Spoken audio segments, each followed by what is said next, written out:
My name is Stephanie Yong, and I am the co-founder of Sohkisiwin Solutions.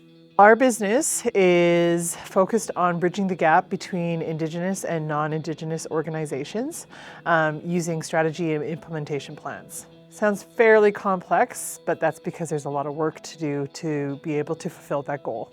Our business's main goal is for generational sustainability and economic sovereignty for First Nations.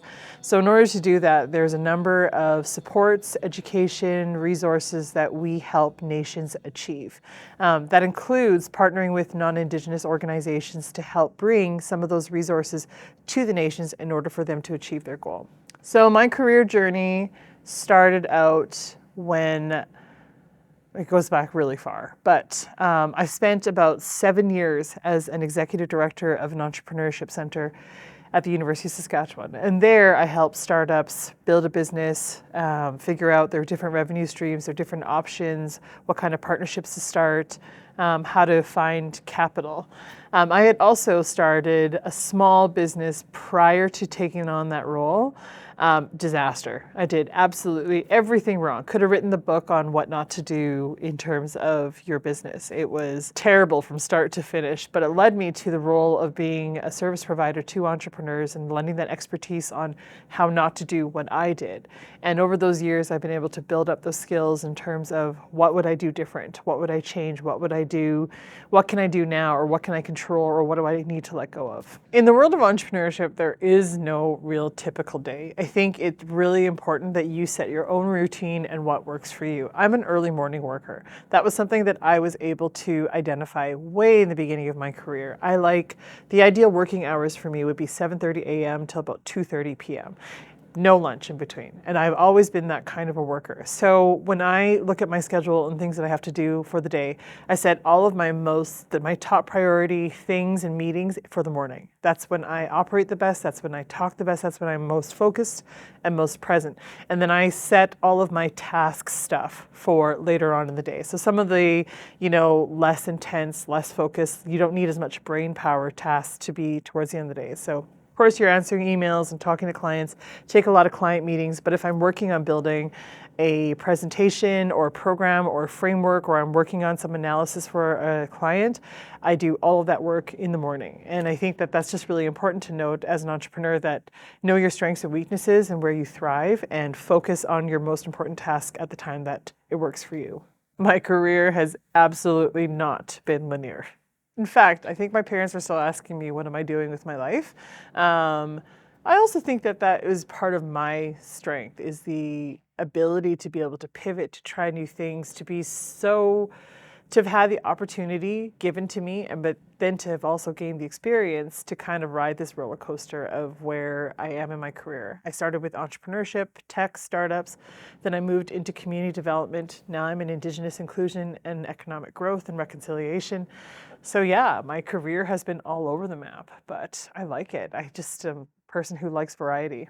I think that you have to have a lot of room for flexibility and fluidity. So you have to be able to pivot when you need to pivot. You have to be able to let go of a lot of your own biases. So being very open-minded to other people's perspectives or changing situations or changing trends, that is absolutely key. If you are so stuck in your ways that this is how it has to go, then I would say entrepreneurship is not for you, because it almost never goes the way that you want it to, but it always seems to work out in some way. So being extremely open-minded, and that also means being fairly risky. You got to live in that gray area, and you have to be really comfortable with it, and a lot of people aren't. So those are some traits I would say are key to being an entrepreneur. I think the biggest challenge for me is keeping my own ego in check.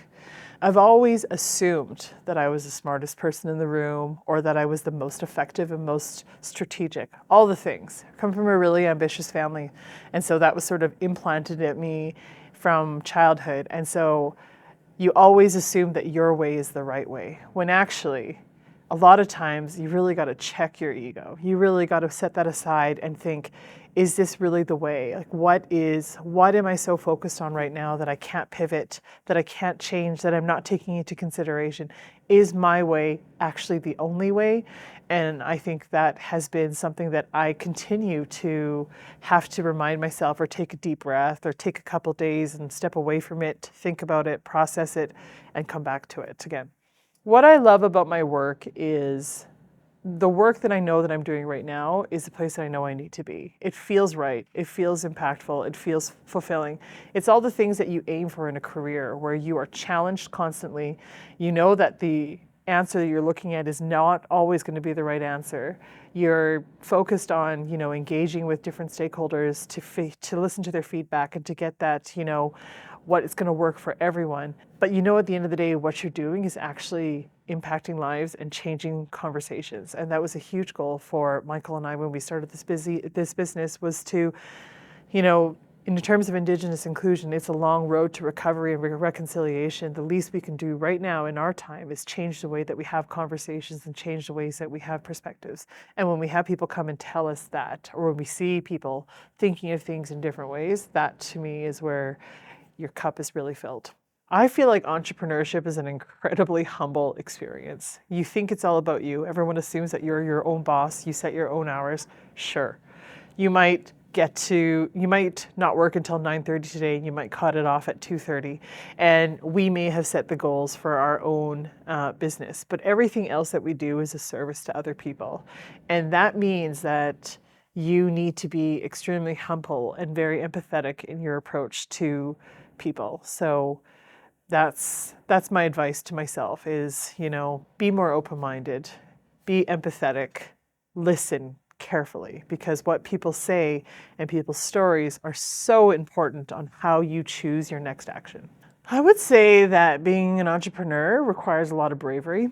It's a very big leap. It's a pretty intense roller coaster ride, but it's also the most fulfilling thing that you could possibly do. To be able to work on the things that you love to work on, to be able to do the things that you want to do, to be able to set those boundaries and to be able to set those big goals. There is no better feeling like it. And I've worked in corporate jobs. I have had somebody else set some goals for me, but I know that for me, that fulfillment when you do something, when you complete a project, when you're done, the sense of pride that you have, that was your own project that you took on and you completed, is pretty phenomenal. And I don't really know if I've ever experienced that working in a 9-to-5 job where I felt that same thing.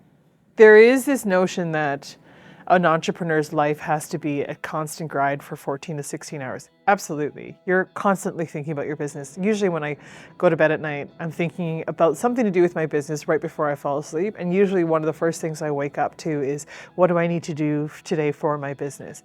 It is intense. It is all-encompassing, but you can also set your own boundaries. You can also decide, when do I want to cut this off? When do I want to give myself the time I need with my friends, with my family, to be able to take some time away? And that is very, very important. So even though it is intense, you can 100% find that balance between your personal life and your work life.